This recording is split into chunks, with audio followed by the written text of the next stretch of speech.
I think one of the big reasons so many people are getting called conspiracy theorists and whistleblowers are being easily swept under the rug right now in this world we live in with so much madness happening in it is because to believe these people, it would mean that there's so many people, full companies, police stations, and so on that are just corrupt. It's hard to believe that the entire system chain would let these bad things happen. Well, I'm here to tell you that I saw it firsthand. I'm Brandon Fink, and my 5-year-old daughter, Khaleesi, and her mother were killed in a car accident when the vehicle they were in was struck by the one being driven by Wisconsin Senator Janet Bewley, who was on a phone interview at the time of the accident, had prescription meds in her system that the screening was straight up hid by DA David Meany, and she was on the way to the appointment that you go to get cleared to drive the day after a cataract surgery. And this woman was allowed to walk without as much as a single ticket. So already this involves a senator and a DA. And believe me, DA Meany of Ashland, Wisconsin did much more than just hide a drug screening. He pretty much hid the entire investigation. Go find the public release. I dare you. What little I could get, I had to have the lawyers to get it, and I'm told if I shared it with the public, it would be my ass in trouble. That's not right. He did a lot more than that too. Like he didn't do a damn thing about it when the Ashland Police Department let leak the incomplete investigation before the DA's decision. He even stuttered around not agreeing with the way that was done, which just goes to show you that it was done intentionally. So now we're adding a police department to the list of people doing the wrong thing. They wouldn't even tell me what happened when it happened. The cops knocked on my door and told me my daughter and her mother were dead in a car accident and to call the Ashland Police Department for details. And they told me nothing more than that. I had to wait like 4 days till I was pulling into the funeral home to start setting up for my daughter's service, for my aunt to message me that she saw in an article that there was a senator involved in the accident. So, huge thanks there, Ashland Police Department.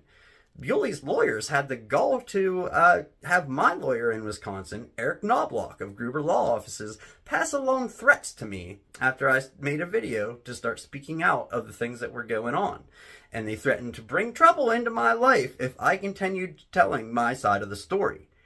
Eric, my lawyer, didn't do a damn thing about this. Isn't that something we should have to report to someone? It is. But this is their scare tactics, and they just do what they want to do. And not even just one lawyer group in Wisconsin, but the ones I went through in PA. Christine Zaremski-Young, Edgar, Snyder, and Associates as well. She was told every bit of this, knew about the missing screenings, the threats, the leaks, and never did a thing about it. Meanwhile, convincing my distraught, upset, and confused self, even in my own house, on my couch, looking me in the face, that playing the I can't imagine what you're going through as a parent card, that they weren't going to let any injustice be done by my little girl.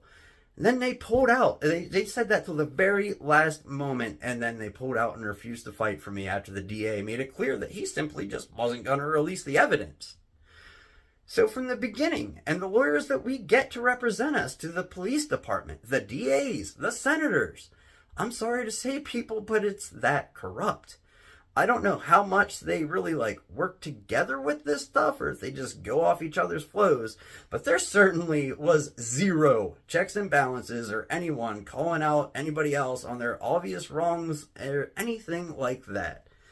They leave you alone and ignored, screaming for justice and just never giving you answers, even after something as horrible as losing your 5-year-old girl. And it was all just to let this senator retire on the taxpayer's dime before the charging decision was even made. Before it even came out, she wasn't going to be charged. She did not have to spend one single evening away from her family. She was never made to apologize to my face, and she never had to look at my face in court.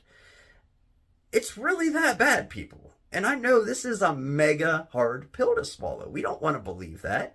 But go find the release. Find witness statements. Find the transcript of the DA's conversation with Bewley's doctor that the doctor supposedly claimed Bewley was just the first person ever to not get any driving restriction at all after a cataract surgery.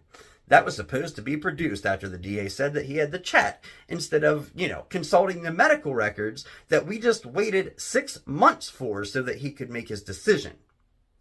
This all really happened. I'm living proof.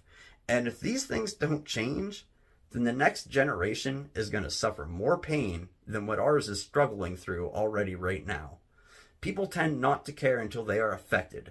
And I only hope my story helps some see that they don't want to wait until it's too late to accept these kind of things are happening, even though I get that it's a very hard pill to swallow. We don't want to believe that these people aren't there to help us, and they aren't. Please share this. Of course, the system is the same system of people that own the very apps and medias that you're watching me on. So of course they're not pushing my content, and they're not even allowing me to promote it or anything like that. So I truly hope people will share, because I truly hope that more people get to hear this story.